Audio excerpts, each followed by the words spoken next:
আহমদুল্লাহ, হইজ আহমদুল্লাহ। আহমদুল্লাহকে সবাই তার নামে শায়েখ লেখে, ওনার নাম হলো আহমদুল্লাহ সাহেব। বলবেন যে তিনি এত বড় গুমটা দে, এমন সুন্দর রেফারেন্স দে, মুখের মধু দুধে বাস আছে, কথার মধ্যে বাস নাই। এমন বুবা শয়তান, এমন বুবা শয়তান, একেবারে জাহেল। এই আহমদুল্লাহ হলো পাবলিককে ধোঁকা দিয়ে বোকা বানায়। বেটা যত বড় হুজুরি হোক, আহমদুল্লাহর গনার টাইম আমরা আছে। অনেক সাবধানে কথা বলা উচিত। সম্মানিত দাঈ ইলাল্লাহ ভাইরা, ক্রস চেক করে কথা বলা, ভালোভাবে নিশ্চিত হয়ে কথা বলা, এই প্র্যাকটিসটা আমাদের করা উচিত। এটার ফলে আপনার একটা গুড ইমপ্রেশন তৈরি হবে, শ্রোতারা বুঝবে যে না, আপনার আলোচনা থেকে অনেক কিছু শেখা যায়, জানা যায়। আপনি যদি কাউকে শুধরাতে চান, আসলেই যদি আপনি কাউকে কারেকশন করতে চান, কারেক্ট করতে চান, সংশোধন করতে চান, শুধরাতে চান, তাকে সফট ভাষায় বলতে হবে। আপনি যদি তাকে হিট করে কথা বলেন, আগ্রাসী একটা অ্যাটিটিউডে যদি আপনি ফাইটিং অ্যাটিটিউডে যদি কথা বলেন, ডিরেক্টলি তাকে ইঙ্গিত করে যদি কথা বলেন, সে জীবনেও শুধরাবে না। এটাই হিউম্যান নেচার। মানুষকে কোমল ভাষায় যদি বলা যায়, দরদ দিয়ে যদি বলা যায়, তাহলে হয়তো সে শুনবে।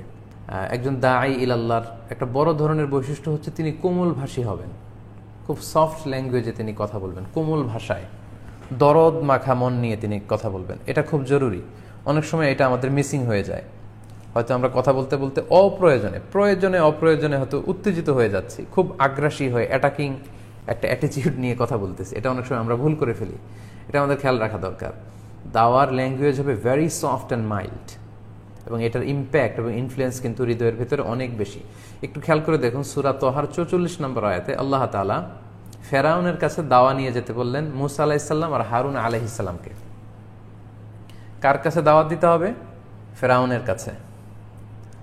পৃথিবীর সবচাইতে বড় সন্ত্রাসী, সবচাইতে বড় টেরোরিস্ট, সবচাইতে বড় খোদাদ্রোহী, আল্লাহদ্রোহী ফেরাউনের কাছে মূসা আলাইহিস সালাম আর হারুন আলাইহিস সালাম দাওয়াত নিয়ে যাবেন। তো কিভাবে দাওয়াত দিতে আল্লাহ বললেন? আল্লাহ বললেন ফাকুলা লাহু কওলান লাইয়িনা লাআল্লাহু ইয়াতাযাক্কারু আও ইয়াখশা।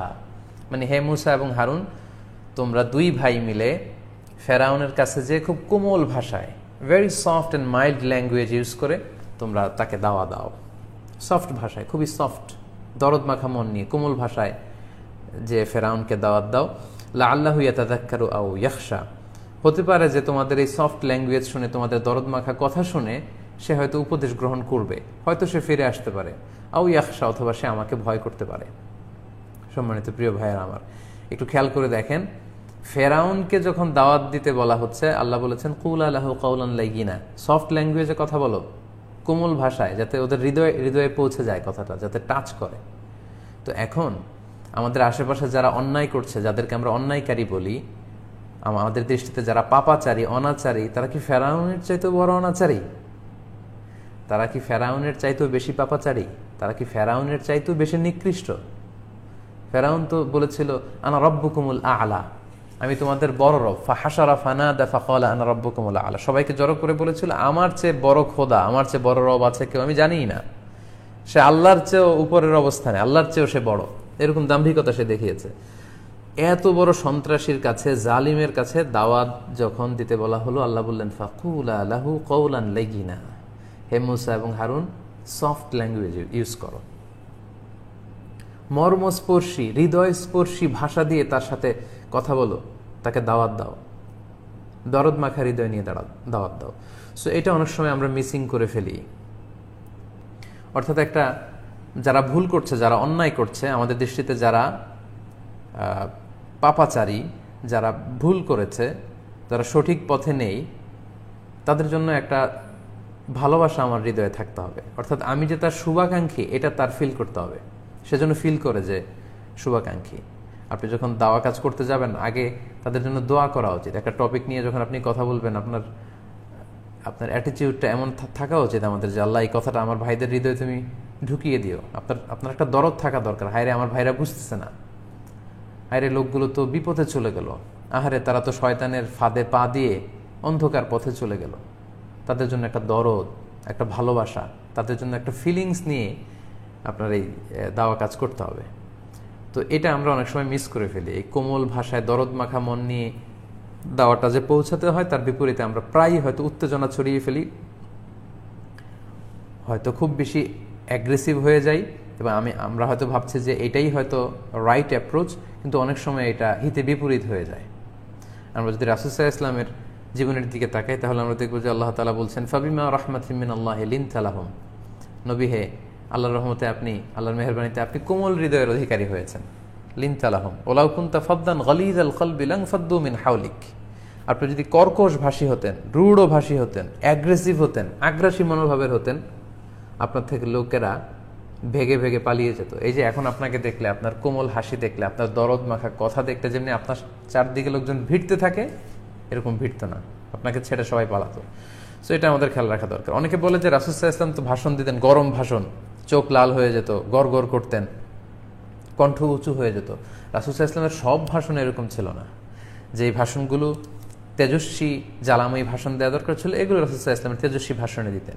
কিন্তু রাসূল সাল্লাল্লাহু আলাইহি ওয়াসাল্লামের বেশিরভাগ কথা, রাসূল সাল্লাল্লাহু আলাইহি ওয়াসাল্লামের বেশিরভাগ দাওয়া অ্যাপ্রোচ ছিল কোমল দরদি একটা হৃদয় নিয়ে তিনি কথা বলতেন। সাহাবারা বলতেন ওয়াজিলাত মিনহাল কুলুব, রাসূল সাল্লাল্লাহু আলাইহি ওয়াসাল্লামের কথা শুনে আমাদের হৃদয় গলে যেত। যারাফাত মিনহাল উয়ুন, আমাদের চোখ দিয়ে দাঁড় দাঁড় করে পানি নামতো বিষ্ণু সাল্লাল্লাহু আলাইহি ওয়াসাল্লামের এই চমৎকার কথাগুলো শুনে। সো এটার জন্য আমরা খেয়াল রাখি, আমরা যদি কাউকে সংশোধনের নিয়তেই কথা বলি, আমরা যেন তাদের প্রতি আগ্রাসী না হয়ে উঠি, বরং একটা দরদ মাখা হৃদয় নিয়ে যেন আমি কথা বলি। রাসূল সাল্লাল্লাহু আলাইহি ওয়াসাল্লাম কীভাবে অন্যকে শুধরাতেন আমরা যদি খেয়াল করি তাহলে দেখব যে কোনো সাহাবী ভুল করেছে, অন্যায় করেছে, এটা যখন রাসূল সাল্লাল্লাহু আলাইহি ওয়াসাল্লামের কাছে বিচার দেয়া হতো, তিনি সাহাবাদেরকে ডাকতেন, ডেকে তিনি বলতেন মা বালু আকওয়ামিন ইয়াফআলুনা কাযা ওয়া কাযা, অর্থাৎ তোমাদের কি হয়েছে, তোমাদের মধ্যে অনেকে নাকি এমন এমন করে। মা বালু আকওয়ামিন ইয়াকুলুনা কাযা ওয়া কাযা, তোমাদের কি হলো, তোমাদের অনেকে নাকি এমন এমন বলে, এটা তো ঠিক নয়, এটা তো মহা অন্যায়। এভাবে যখন তিনি বলতেন তখন কে এমন এমন করে, কে এমন এমন বলে, সেই সাহাবীর কিন্তু টনক নড়ে উঠতো। উনি বুঝতেন হায় রে, এই কাজ তো আমি করেছি। তিনি নিজেকে শুধরে নিতেন।